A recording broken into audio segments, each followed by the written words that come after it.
Qala Rasulullah sallallahu alaihi wasallam, ala ukhbirukum bi afdala min darajati siyam was shalah was sadaqah, qalu bala, qala islahu zatil baini zata qata'u. Ujar Nabi kita, maukah ku habarakan lawan kalian satu amalan yang lebih tinggi daripada puasa, lebih tinggi daripada sembahyang, lebih tinggi nilainya daripada sedekah? Mau wahai Rasulullah, jar sahabat. Amalan apa itu? Di akhirat nantinya dekat dengan Allah subhanahu wa ta'ala, karena sama akhlak dengan Allah. Di akhirat kedudukannya dekat dengan Allah subhanahu wa ta'ala. Allah berfirman, pada hari kiamat itu nantinya seseorang menjauh lari dari saudara kandungnya. Dia menjauh lari dari ibu kandungnya. Dia menjauh lari dari orang tua ayah kandungnya. Dia menjauh lari dari istri dan anak-anaknya. Nanti di padang mahsyar kita melihat abah kita, buka kita. Melihat mama, buka. Melihat bini, buka. Kenapa?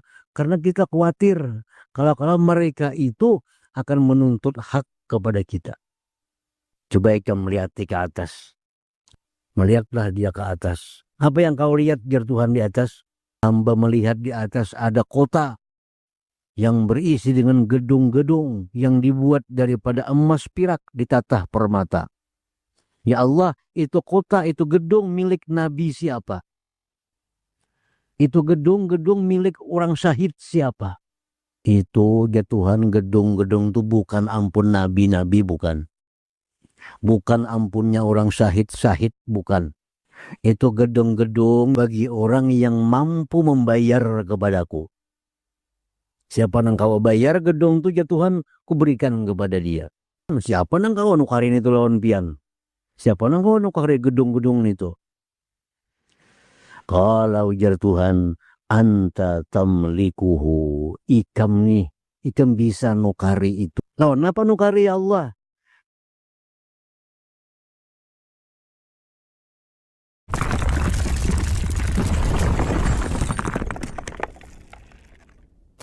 Asyhadu an la ilaha illallah wahdahu la syarika lahul basit wa barik ala wa ala alihi wa sahbihi wa jami'il mujahid, amma ba'du. Yang kita muliakan, kita hormati para habaib, para alim ulama, tokoh agama, para muhibbin, hadirin, hadirat, rahimakumullah. Puji dan syukur yang tidak terhingga kita haturkan kehadiran Allah subhanahu wa ta'ala, yang mana pada malam hari ini kita kembali dikumpulkan di Majlis Bustanul Muhibbin yang penuh berkah dan rahmat ini. Salawat salam atas junjungan kita Nabi besar Muhammad sallallahu alaihi wasallam dan seluruh keluarga, para sahabat, zurriyat dan pengikut beliau ila yaumil qiyamah. Para muhibbin rahimakumullah, as-sadisu was-samanun min asma'illah al-husna al-muqsit. Yang ke-86 dari 99 asma'illah al-husna, namanya Allah Al-Muqsit. Al-Muqsit. Huwallazi yantasifu lil mazlum minaz zalim. Al-Muqsit itu artinya dialah yang menganjurkan bagi orang yang dizalim agar memaafkan orang yang menzalim. Nah, ini Al-Muqsit. Allah subhanahu wa ta'ala menganjurkan agar hamba-hambanya ini yang dizalim, yang dianiaya, bisa memaafkan orang yang menganiaya itu. Bisa memaafkan. Ini dianjurkan oleh Allah. Dianjurkan supaya orang-orang yang dianiaya, orang-orang yang dizalim hendaknya memaafkan mereka yang menzalim itu. Nah inilah al-muqsit ini. Ini al-muqsit dialah Tuhan yang minta, yang memohon keinsafan orang yang dizalim agar memaafkan orang yang menzalimnya. Dan Allah dengan namanya al-muqsit ini menjanjikan memberikan sesuatu yang sangat besar, ganjaran pahala kepada orang yang dizalim itu bila mana ia mau memaafkan orang yang menzalimnya. Jadi al-muqsit bukan hanya Allah menghimbau agar orang-orang yang teraniaya bisa memaafkan yang menganiayanya. Lebih dari itu, Allah beri ganjaran. Allah beri pahala yang besar.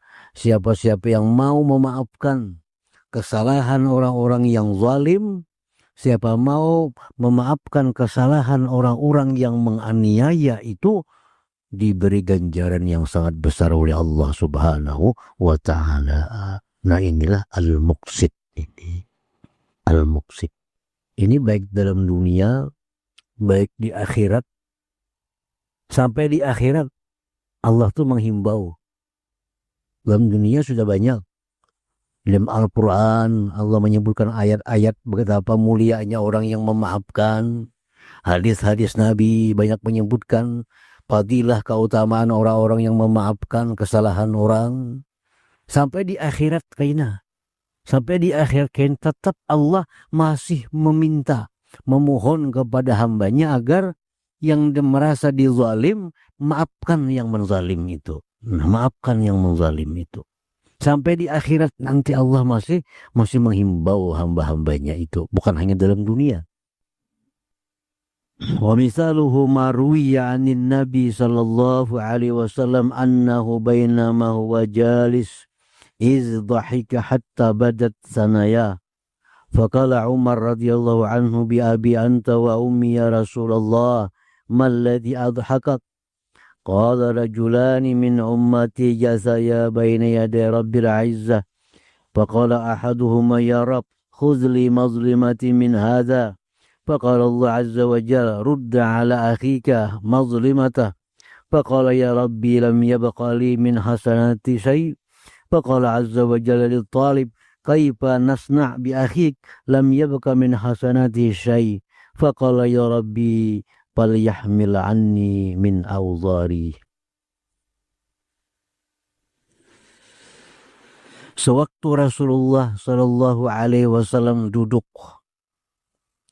Nabi kita, tiba-tiba beliau tertawa sendiri. Tertawa surangan Nabi. Sampai kelihatan gigi-gigi beliau. Tertawa bujur artinya kada senyum aja. Lalu Sayyidina Umar bertanya kepada Rasulullah Sallallahu Alaihi Wasallam, "Udah Sayyidina Umar, apa yang membuat engkau tertawa wahai Rasulullah Sallallahu Alaihi Wasallam? Apa yang membuat engkau tertawa sendiri wahai Rasulullah?"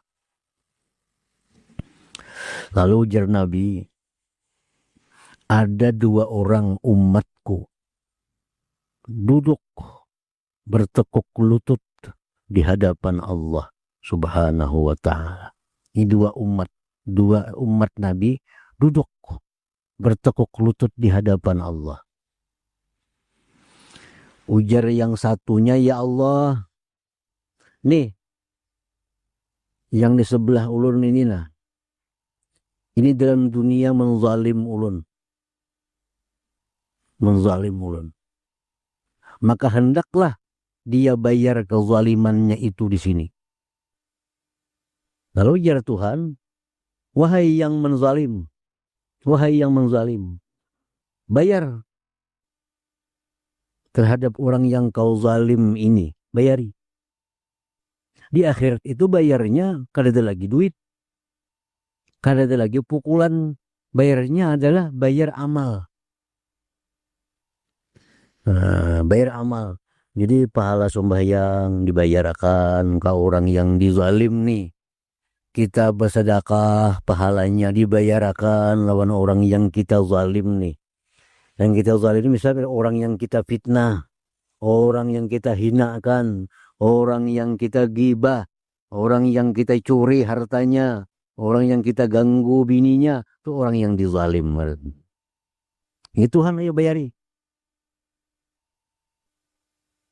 Ujar nang menzalim nih, ya Allah, sudah habis amal kebaikan ulun. Banyak nang dibayari tadi. Habis sudah amal. Lalu ujar Tuhan, wahai yang dizalim, bagaimana? Sudah habisnya amalnya. Sembahyang sudah dibayarkan ke si anu. Sedekah sudah dibayarkan ke anu. Baca Quran sudah dihabiskan bayar anu. Sudah habis. Lalu ujar yang dizalim, kalau inya kada kawa bayar ya Allah dengan kebaikan-kebaikan, maka tanggungkanlah dosaku kepada dia. Tanggungkan dosaku kepada dia. Karena sudah habis amal kebaikan dibayari, maka apalagi dosa orang ditanggung. Tanggungkan dosa-dosaku ya Allah kepada dia yang dulu menzalim aku dalam dunia itu.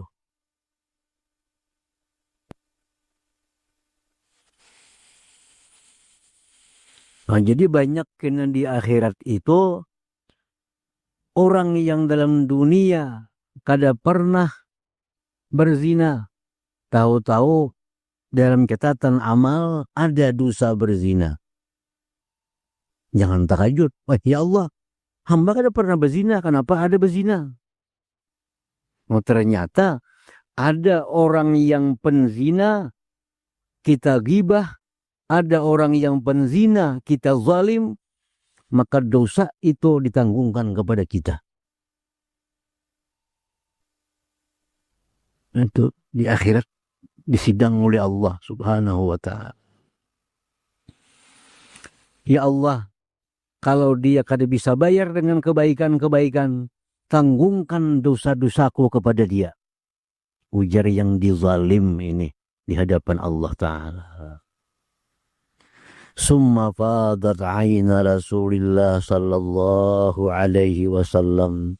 Kemudian Nabi kita menangis. Tadi tertawa, menangis Nabi kita. Menangis.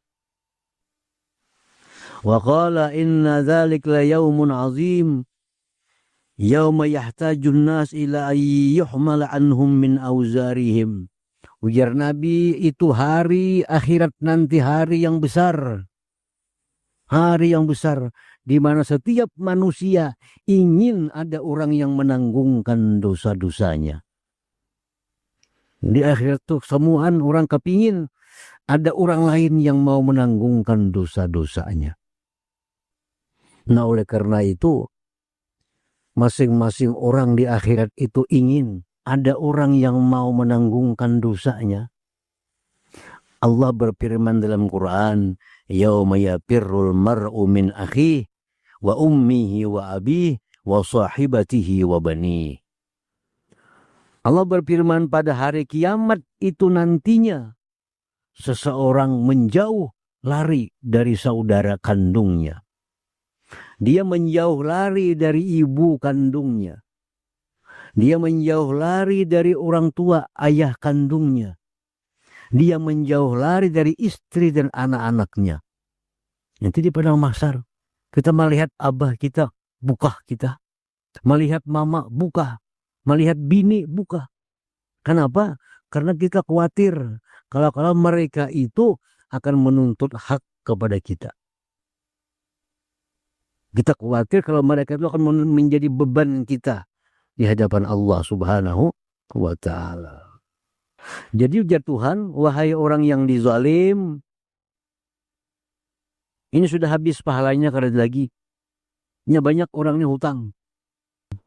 Ujar yang dizalim, tanggungkan dosaku kepadanya. Dan kau pernah berzina, tanggungkan situ. Dan kau pernah minum arak, tanggungkan lawannya. Lalu Allah berfirman kepada orang yang dizalim tadi. yang dizalim. Ujar Tuhan, irfa basarak tanzur fil jinan. Ujar Tuhan, wahai orang yang dizalim, coba kamu melihat ke atas. Lihat ke atas. Melihatlah dia ke atas. Apa yang kau lihat, ujar Tuhan, di atas? Ujar yang dizalim, hamba melihat di atas ada kota yang berisi dengan gedung-gedung yang dibuat daripada emas pirak ditatah permata. Ya Allah, itu kota, itu gedung milik Nabi siapa? Itu gedung-gedung milik orang syahid siapa? Ujar Tuhan, haza liman atas saman. Itu ya Tuhan, gedung-gedung itu bukan ampun nabi-nabi, bukan. Bukan ampunnya orang syahid-syahid, bukan. Itu gedung-gedung jar Nabi bagi orang yang mampu membayar kepadaku. Siapa yang kau bayar gedung itu ya Tuhan, kuberikan kepada dia. Qala ya Rabbi wa man yamliku dzalik. Ujar orang yang dizalim tadi, ya Tuhan, siapa nang kau nukarin itu lawan pian? Siapa nang kau nukarin gedung-gedung itu? Qala ujar Tuhan, anta tamlikuhu. Ikam bisa nukari itu, hai orang yang dizalim. Ikam bisa nukari itu. Lawan apa nukari ya Allah? Bila kau maafkan orang yang menzalim engkau ini, ambillah gedung-gedung itu ya Tuhan untuk engkau. Bila ikam mau memaafkan orang yang menzalim engkau nih, ambillah gedung-gedung itu untuk engkau. Nah inilah nama Allah Al-Muqsid itu. Jadi Al-Muqsid nama Allah yang artinya Allah menghimbau agar orang yang dizalim mau memaafkan orang yang menzalimnya, dan Allah memberi ganjaran yang besar kepada orang yang dizalim yang mau memaafkan kesalahan orang yang menzalim dia tadi. Nah itulah nama Allah Al-Muqsid ini. Allah Subhanahu wa ta'ala baik kita dalam dunia, baik kita di akhirat, itu hanya menganjurkan. Maafkanlah orang-orang yang menzalim kamu, ya Tuhan. Maafkanlah orang-orang yang menganiaya, mengambil harta kamu. Itu hanya Allah menganjurkan. Tapi Allah kadang mewajibkan kita memaafkan. Allah kadang mewajibkan. Ada orang bisa pernah mengambil hartaku. Kita dianjurkan oleh Allah, maafkan dia. Tapi kadang mewajibkan. Kita boleh, kadang aku maafkan ya Allah. Boleh, kadang berdosa. Kadang berdosa. Karena ini hanya anjuran dari Allah Subhanahu wa ta'ala kepada kita agar memaafkan orang-orang yang menganiaya kita atau menganiaya harta kita itu. Bukan suatu kewajiban. Ada orang berhutang misalnya. Kada kau bayar. Atau sengaja kada hendak bayar. Nah, ada orang berhutang, kada hendak bayaran kita. Nah, Allah menghimbau kalau ada orang berhutang nang kada bayar, pada kau aja bayar sebab kada mau bayarnya. Himbauan dari Allah, himbauan daripada Rasulullah, relakan itu. Relakan, beriakan. Nah, tapi ini himbauan, bukan satu kewajiban kita. Allah kada mewajibkan kepada kita, siapa yang berhutang kada bayar, beriakan hutangnya. Kada ada macam itu. Nah, cuma alangkah mulianya, alangkah terhormatnya dalam pandangan Allah kalau ada orang-orang yang mau merelakan hutang piutang itu. Tapi Allah kada mewajibkan. Nah, oleh karena Allah ini kada mewajibkan kita merelakan, baik orang hutang pribadi atau hutang harta, Allah kada mewajibkan merelakan, maka para ulama pun berbeda pendapat. Berbeda pendapat. Mana baiknya direlakan dalam dunia atau kayaknya di akhirat di hadapan Allah kita berurusan. Mana lebih baiknya? Misalnya ada orang kada bayar hutang lawan kita 1 juta rupiah. 1 juta kada bayar. Nak bayar kau wae, cuma kada hendak bayar orangnya. Nah, mana baiknya nih? Apakah kita relakan aja selesai atau kada korelakan? Karena aku di akhirat onenya berurusan, aku hendak kenanya bayar amal kepadaku. Nah, ini berbeda pendapat para aulia Allah Subhanahu wa taala. Ada pendapat para ulama kita mengatakan lebih baik diselesaikan dalam dunia. Dah, dalam dunia selesaikan. Ada orang yang kada bayar hutang, ada orang yang menggibah kita, ada orang yang memfitnah kita, selesaikan dalam dunia. Sudah, kurilakan semua. Nah, ini lebih utama. Itu dipegang oleh sebagian para aulia Allah. Tapi ada juga para aulia Allah yang kada memaafkan. Ada orang berhutang, kok kada kurilakan. Ada orang menggibah aku, kada kurilakan. Kenapa? Karena aku di akhirat nanti, di akhirat aku perlu banyak amal. Aku di akhirat perlu ada orang yang menanggungkan dosa-dosaku. Nah, ada juga kayak itu para aulia Allah. Jadi ini ada dua pendapat yang bertolak belakang. Nah, sebagian aulia, siapapun yang menganiaya aku, siapapun yang berhutang kada bayar lawan aku, ku ikhlaskan, ku relakan. Aku di akhirat kada mau tahu, selesai dalam dunia. Nah, sekelompok. Kelompok yang kedua, siapa yang berhutang lawan aku kada bayar, siapa yang menggibah aku, kada ku maafkan, kini di akhirat kita berurusan. Nah, ada juga kayak itu. Nah, di antara dua pendapat ini, ada pendapat yang ketiga lagi, mana yang paling baik kita ikuti.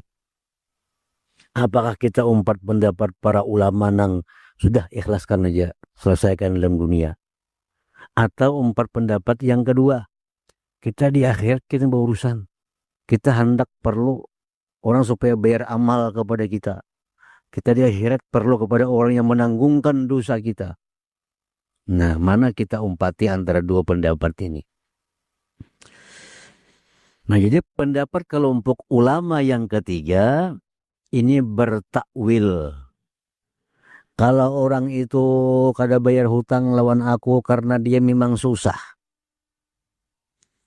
Kalau ingin kada kau bayar hutang kepada aku memang karena dia melarat.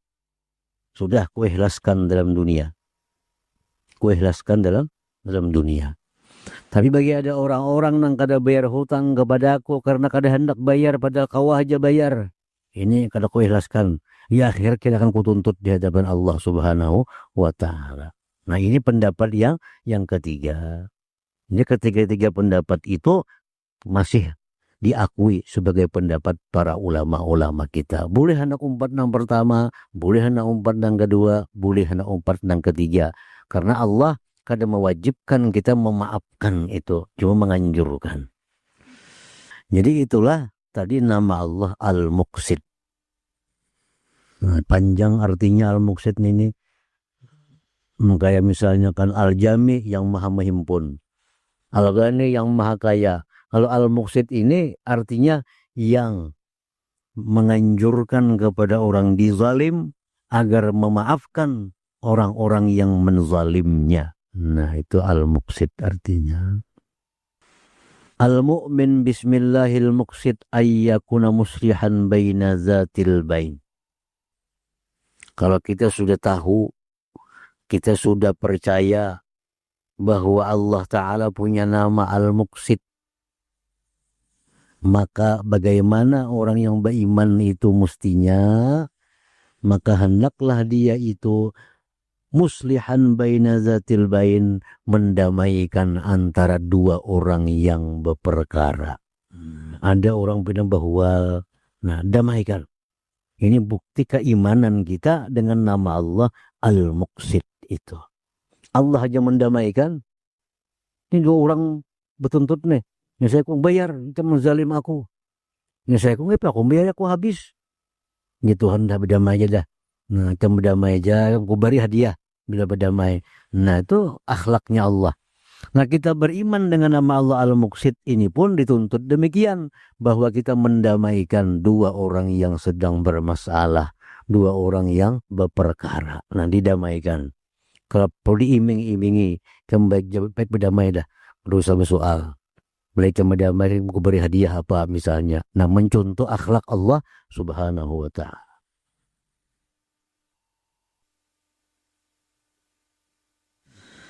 Qala Rasulullah sallallahu alaihi wasallam, ala ukhbirukum bi afdala min darajati siyam was salat was sadaqah, qalu bala, qala islahu zatil baini zata qata'u. Ujar Nabi kita, maukah kau habarakan lawan kalian satu amalan yang lebih tinggi daripada puasa, lebih tinggi daripada sembahyang, lebih tinggi nilainya daripada sedekah? Mau wahai Rasulullah, jar sahabat. Amalan apa itu? Ujar Nabi, mendamaikan orang yang bertengkar, mendamaikan orang yang bermasalah, yang berperkara. Damaikan. Ada orang hendak bersidang di pengadilan, nggak usah, berdamai aja. Nah, berdamai aja, kekeluargaan aja. Nah, ini akhlak al-muqsit. Damaikan. Qala Rasulullah sallallahu alaihi wasallam, afdalun nas indallahi ta'ala yaumal qiyamah sawaban anfa'uhum linnas fid dunya wa innal mutaqarribina indallahi yaumal qiyamah al-muslihuna bainan nas. Ujar Nabi, paling abdal manusia di sisi Allah pada hari kiamat pahalanya orang yang paling banyak berguna bagi manusia. Orang yang paling banyak pahala di akhirat, orang yang paling banyak berguna bagi manusia. Itu yang paling tinggi kedudukan di hari kiamat kita di sisi Allah. Siapa? Orang yang paling bermanfaat dengan manusia. Siapa yang paling bermanfaat bagi manusia, paling tinggi kedudukan di sisi Allah Subhanahu wa ta'ala. Dan bahwa orang-orang yang dekat di sisi Allah Ta'ala itu ialah al-muslihun bainan nas, yaitu orang yang mendamaikan antara manusia. Orang yang mendamaikan antara manusia itu di akhirat nantinya dekat dengan Allah Subhanahu wa ta'ala. Karena sama akhlak dengan Allah. Allah punya akhlak suka mendamaikan orang. Nah, dia ini pun suka mendamaikan orang dalam dunia. Maka di akhirat kedudukannya dekat dengan Allah Subhanahu wa ta'ala. Rasulullah SAW bersabda, kullul kadzib yuktabu ala ibni Adam illa rajulun kadzaba bainal muslimin liyusiha bainahuma. Ujar Nabi kita, tiap-tiap dusta ditulis atas manusia. Kalau kita berdusta, ya ditulis satu dosa. Kecuali seseorang yang berdusta di antara kaum muslimin, tujuan mendamaikan mereka. Nah, kalau kita sadar mendamaikan dua orang nang bertengkar, dua orang nang kada betaguran, dua orang nang bigutan, kita hendak mendamaikan, kita berdusta, kita mengaradau, kada apa-apa. Daripada saking mulianya mendamaikan itu, sampai berdusta pun dianggap kada satu dosa, dianggap kada satu kesalahan. Nah, jadi kita ada. Misal si A lawan B ini bertengkar, kita kali nyaman melihat, hendak kita damaikan. Kayak pacaran namanya kan di karang, datangi si A, dia ada. Nah, tadi si B itu pindah hendak berdamai lawan ikam, kadang-kadang ada lalu di karang-karang. Nah, si B itu lawan ikam ini hormat, lawan ikam ini memuji-muji, senangnya lawan ikam. Nah, supaya si A ini ada tergerak hati untuk berdamai. Nah, jadi kita karang-karang cerita supaya nang dua bertengkar orang ini jadi berdamai. Nah, mengarang-arang dusta itu dimaafkan oleh Allah Ta'ala demi mendamaikan orang yang bertengkar itu.